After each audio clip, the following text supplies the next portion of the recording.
Hey guys, welcome. We are going to talk today about uh, a mind divided. Two minds in one person.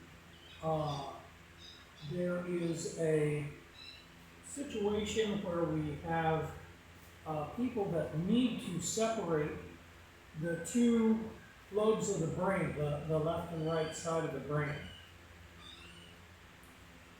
Sometimes we see this in accidents, other times we see this with epileptic people. We have wires connecting the two sides.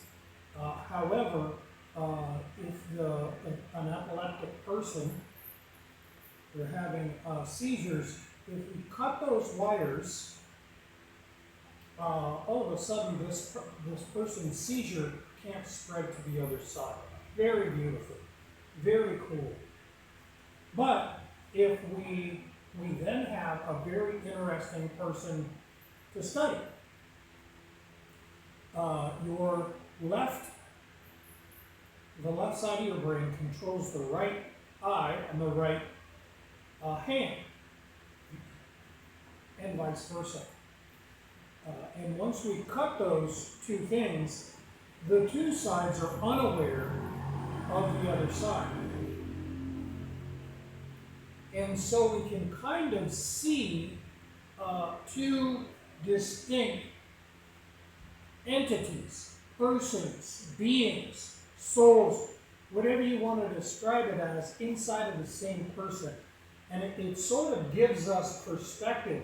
It allows us to see ourselves when we talk about these people. What we can do is put a divider where these people can't see things with both eyes. And now we can ask one side visually. We can't say anything vocally. The ears would both hear. But we can have a monitor on either side. They're unable to see both sides. They can only see with the one eye. And now we can communicate with two halves of the same person. We can communicate with the two separate sides of the brain. Fascinating.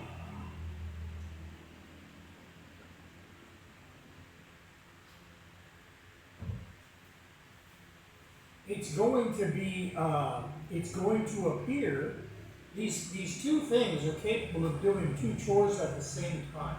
If we ask one side to draw a picture and ask the other side to draw a picture, if a normal person were asked to draw two different pictures, but the two sides were connected, when they tried to do that, their hands would tend to want to coordinate. And so if we ask one side to draw a square and the other side to draw a circle, we're probably going to get something on both sides that's halfway between the two.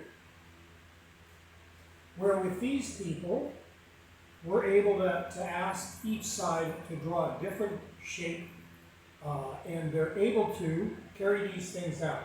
They're unaware of what the other side is doing, and so they're not confused. But of course, this gives us the appearance of two very distinct individuals. And that's scary for a lot of people. And so I want to talk to you about how beautiful that is and how that perspective can let you kind of take control of your brain in your situation. The left side of your brain is able to communicate. The other half tends to be that thing that we would call, the devil, God, the subconscious, the super ego, the id, the unknown thing. And we've had religion saying we've got, this angel on one shoulder and devil on the other shoulder. And, being a good person is deciding to listen to the angel. Then we had Sigmund Freud come along, wasted on cocaine, writing books telling people that this id, this superego, this demon living inside of them, this evil entity living inside of them, wanted sex with their mother. It sees penises everywhere. He's of course not saying, hey, I'm a zombie. I have become asexual because I'm living in an apartment building and I'm separated from the species energies, so I've become asexual, and now I'm interested in sex with the genitals of the same sex. I'm interested in sex that won't produce children, and I've exacerbated this with prescribing myself cocaine while I'm writing books in this frenzied state caused by separating ourselves from our species-specific energies. He's applying that to you when that's just him whacked out on cocaine. That's not humanity. And then we've got all of these guys kind of jerking him off. What? Because he's got an accent. They are zombies with low self-esteem, finding other men. Amazing, what? And so they made him this big deal. And now, 100 years later, we've been teaching this stuff for 100 years to everybody, and now everybody's walking around terrified that they've got this evil entity inside of them. And so it's super cool to recognize these things and know what's going on inside of our own brain. There's nothing to fear. This other apparent entity is, it's the same thing as you. It's a Rolodex. It's a Siri. It's a Google. It's an Ask Jeeves of just genetic information going back millions of years. This thing has been through every scenario a human could go through and has a specific recipe, emergency response, sequence of events, code to deal with any situation we get into. This is super important evolutionary information that we access by putting our bodies in different situations. The data that we have inside of our habitation, this is our fence. The water treatment plant happens to be in our fence. We don't really want to represent that, but your fence is where what we define your habitation as, and you access different necessary sequence of genetic code in order to resolve different situations, mathematical situations, inside of that habitation being measured. If you bring home a bunch of processed foods that have antibiotics in them and say, hey, I'm going to eat that instead of eating let's say your house is full of fruit trees and pigs and fish and chickens, but you say, hey, I'm going to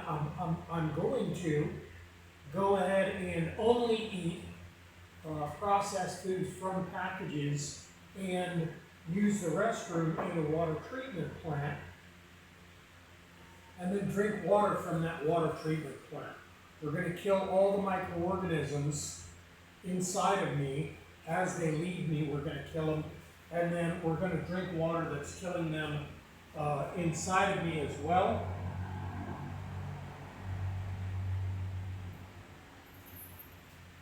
That's going to be my new lifestyle. Now your Siri, your Google, is going to access some genetic information inside of the last couple million years, and we're going to access that sequence, that code sequence, to respond to that, how we're going to evolve through that as a species, as a whole entity.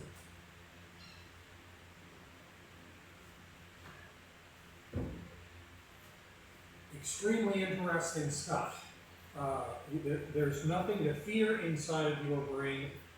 However, we can use that information.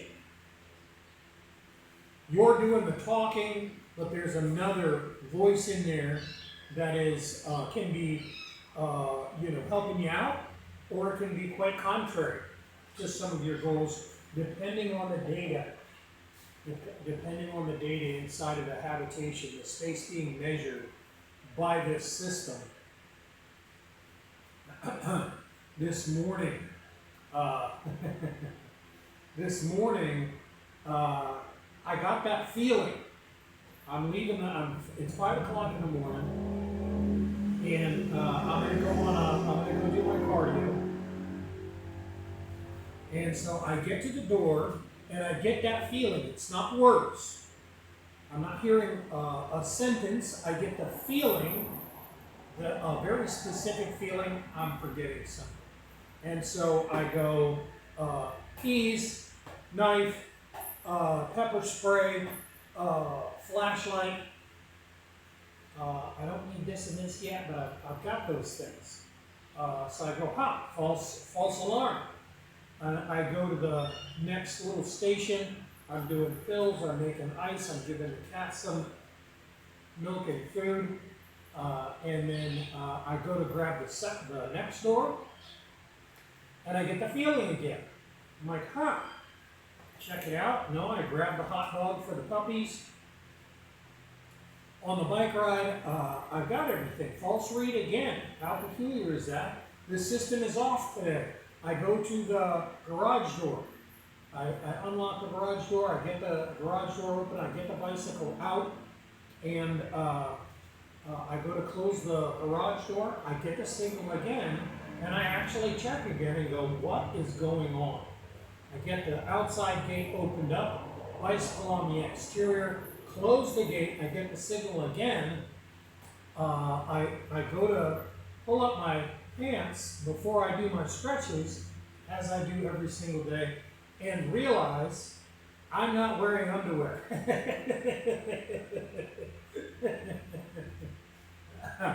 The whole time I've got an entire monologue going on inside of me saying, hey, this is what's going on, and this other entity is generating this feeling that I'm forgetting something. Extremely beautiful, but you can see where we could actually go. Hey, it feels like there's a second guy in there.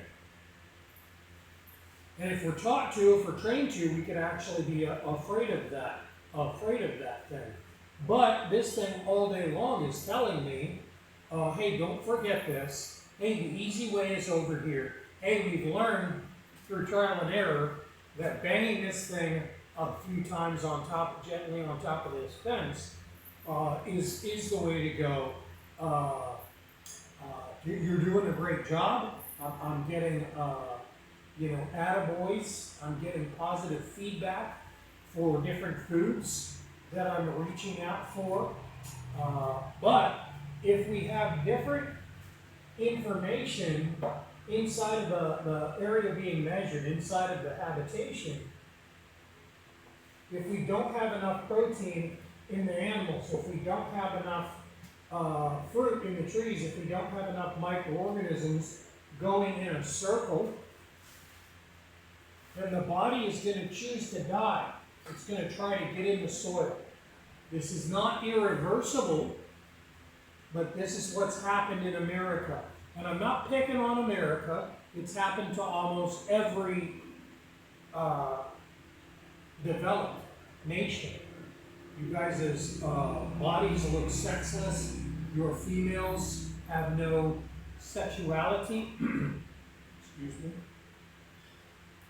And as a country, as a culture, as a whole, you're all saying, hey, when you go to exercise, your body says, hey, this is too hard.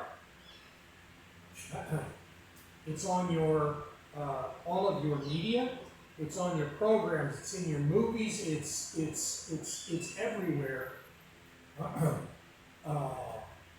Every one of your sitcoms is just regurgitating these exact same things over and over. There's that 1 in 200 person that just goes out and does that cardio every day, and you're going, what is wrong with that dude? I wish that dude would fall down. I wish that dude would get injured. For some reason, it's bothering me that that person has an easy time doing the cardio, but either that person is just a young athlete and has built a habit that's going to fade pretty soon, or you're going to find that that person has sustainable energies, species-specific energies, in the habitation. You're spending time, either their job or their living situation has sufficient, sustainable, species-specific energies, and so that body is telling them something different than what you're hearing. Your body is saying, hey man, exercise is so hard, I'm on the elliptical, I'm doing the work, but my body is fighting me, saying this is so boring, this is so hard, or, just out eating. An hour on elliptical is a Snickers bar. If you eat a Snickers bar and 1 other calorie, you're still going to gain weight today, even though you did the thing, and now this unseen force inside of your head is going to cause you to do something stupid, get an injury, and now we're eating the Snickers and not working out. Now we're going to gain a little bit more weight than it'd be easy to take off, get a little bit frustrated, and just get in a nasty cycle where we do something that it's going to be real hard to take back. A couple of years of low motion and high intake, and we're starting to have stuff hang off of us, or even if we lost the weight, without surgery, it'd be hard to undo this, on a metabolic level. We've done damage that we're not going to undo. The typical American, well-to-do American, just normal American with a little bit of expendable cash on the weekend is going to go sit with their buddies and do metabolic damage in one sitting. One 10,000 calorie, one 15,000 calorie, sesh of just sitting and drinking and palling around and ordering food to kind of sober back up, soak up that alcohol, and then order some more super high calorie alcohol, and then some more apps to when you start slurring your speech or whatever. That's not a normal thing. Going out on Friday nights, having a couple of 0 carbohydrate, 0 preservative alcoholic beverages, and feeling a little bit silly, a little bit uninhibited, and then going home and going to sleep at 9 p.m., getting up in time for cardio, versus that 15-hour binge situation where the next day is just shot, you're in pain, and then come, early afternoon, you're going, hey, hair of the dog. That's going to result in a situation. It's going to be hard to undo, and that's kind of the norm when we've got 341 million dead people, all hearing the same thing and all patting each other on the back, saying, "Hey, me too. This really is the human condition. This really is the human condition." It's super easy when the whole group, peer pressure, am I right? This other means of observing what's going on inside of you. This isn't an internal fight. We've simply cause this other lobe to make a decision. And all we have to do is cause that other lobe to change the decision with the mathematics inside of the habitation, and then we're going to hear, hey, it's time to do cardio. I can't wait to do cardio. That other side is going to be your hype man. And everybody's trying to change habits first, and that's just not how this works. The guy in your head is either going to stop you from doing things, or he's going to encourage you based on the decisions he's making, based on the data inside of your fence, or wherever you're spending time. If you spend all your time at work and it's fluorescent lighting, zero plants and animals, zero source of oxygen, zero vitamin D, zero soil, that guy's going to say, hey, we got to get this body in the ground stat. There isn't even soil here. We've got to die in order to repair. We've got to reduce the number of the species and get them inside of the soil so that we start having soil health again. It's a 911 emergency, and so you're going to find yourself eating things. This guy could even take over your hands. You're going to sit down next to a bag of chips, and then it's an empty bag of chips, and you're going to go, I don't remember putting that bag of chips here. I don't remember putting those chips in my mouth. This feels scary. This feels like I've got a ghost. This feels like there's a second entity living inside of me that has more control over my body than I do. And that's 100% correct. We don't need to be scared of that thing anymore. We know exactly what it is. It's not the boogeyman. It's not the id. It's not the super ego. This is something that we absolutely can control, but not through habit. If the thing inside of you is saying, hey, exercise sucks, and we say, well, I'm just going to force myself to go exercise for 14 days because it takes 14 days to build a habit, we're never going to hit that mark. We're never going to hit that mark. Quite frankly, as long as you're living in this cyclical relationship with the water treatment plant, you don't have endorphins to cough up. That's why you're never going to hit that mark from a metabolic point of view. But if this other half inside of you doesn't agree that this is the best thing for the evolution of the human species in your area, it wouldn't let the endorphins be triggered anyways, guys. We're not fighting some losing battle against anything. There is not some demon living inside of you because Eve ate an apple. Some chick ate an apple 4,000 years ago. These things are very easily diagnosable and very easily affected. I'm certainly not saying this is going to be an easy thing to do. You're going to have to grow some plants and animals. You're going to have to get the antibiotics out of you, out of your water, out of your soil. But, plants and animals grow themselves. You're not going to be stretching them out or anything like that. You put a little bit of food out there.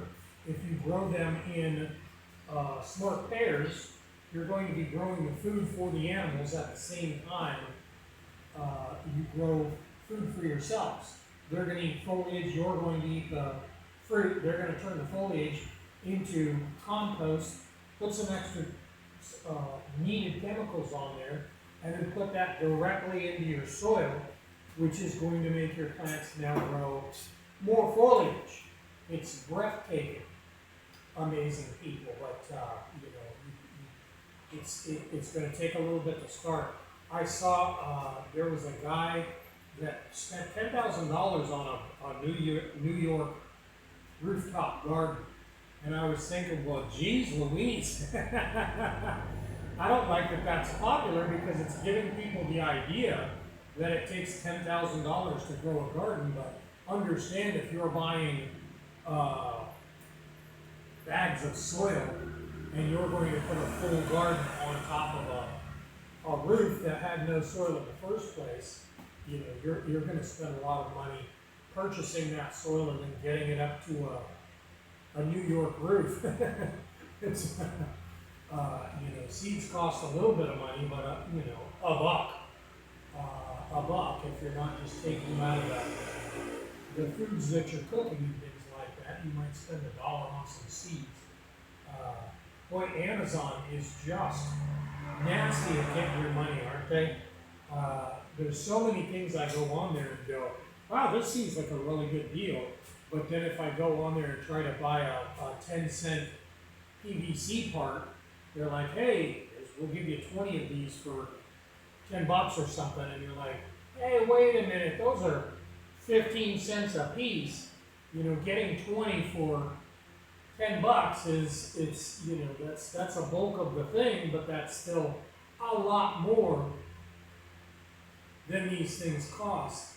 Seeds cost very little when you go into the nursery, but then if you put it in Amazon, it's going to be $30 for seeds, and that's a lot of dough, folks. Most of those seeds, you know, you're just throwing those things out. If you have a tomato, you have 1,000 seeds, 100 seeds. If you have jalapenos, you got jalapeno seeds. If you've got bell peppers, you've already got those things. Once you start doing this thing, you're not really spending any money. I am a nerd for trees and seeds and dirt. And, you know, you find out if you live this lifestyle, you're not really having to try that hard. The neighbors are getting rid of soil right now. They're building, and so they're putting soil into trucks and then taking it to another location and paying to get rid of it. And I'm going, I've been waiting for this moment. Some of the soil is white, some of the soil is brown, some of that soil is black though.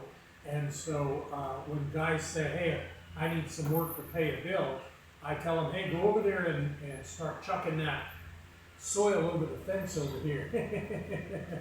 A lot of this stuff, you know, it's like the yellow car thing. You don't notice yellow cars until you start looking for yellow cars. Once you do, you're like, there's yellow cars everywhere.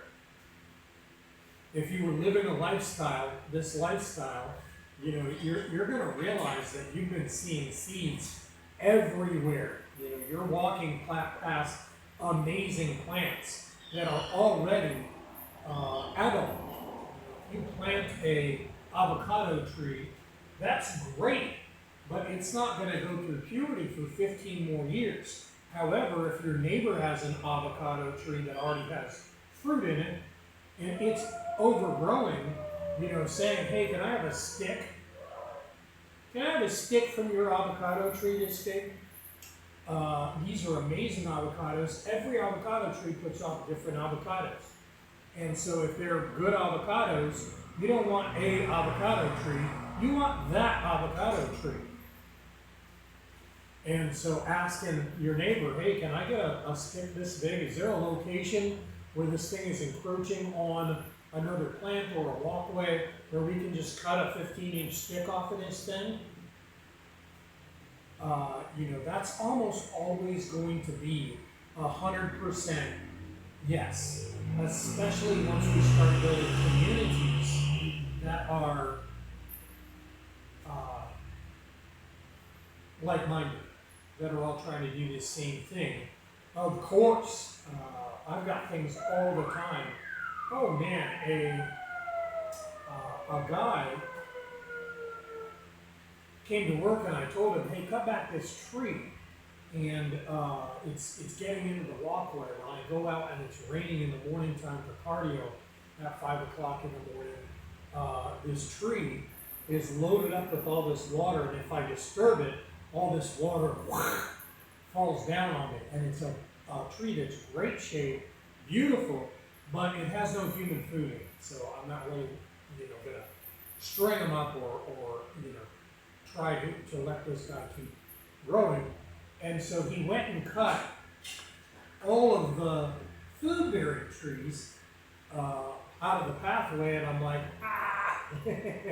if I was going to prune those, I would have wrapped some soil around those areas, and I would have had trees that I could have put all over my property or whatever. I did not. I don't even know where the things went. A couple days later, I realized that this tree was no longer. It's packed full of fruit still, but I was no longer having to push the limbs out of the way. So he just went a little bit too far.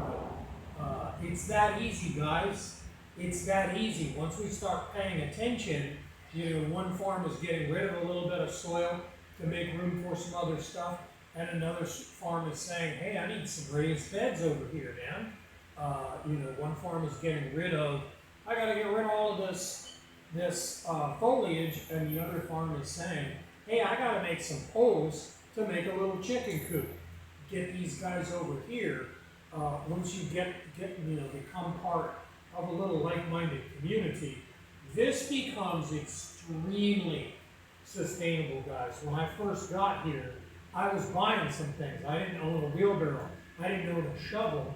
There was a couple of things I was going to have to fork out for, but 6 years later, we are welding those tools up to be stronger and last longer versus rebuying those things. So it's super, super beautiful, and just you're not gonna spend a lot of money or time once you get this ball rolling.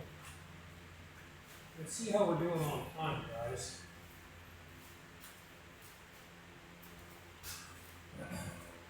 More than anything, just wanting you guys to have a different means of looking at what's going on inside of your head.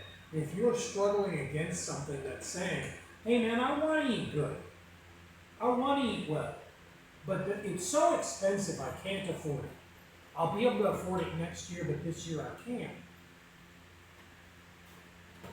You're not struggling against some, you're not pushing that rock up a hill that's just going to end up crushing you. This is super easy. The work that you're trying to do that seems like it's too hard, it is. Because we haven't triggered that right side to get on your side. And so you're just going at it the wrong way, amazing people. If we respect the genetics, you're going to reconnect to that other half, and it's going to become a Rolodex for older people, or it's going to become a Siri. It's going to become a Google where you can ask questions of this other lobe. You're going to have a resource of information that's millions of years old. And if you go out, when the streets are quiet and get your cardio in and spend time alone with this thing, you're going to be able to ask questions and find out information that comes from outside of this particular life experience. Super cool. Guys, I'm out of time. You guys are super important to me, and I'm going to do this again real soon.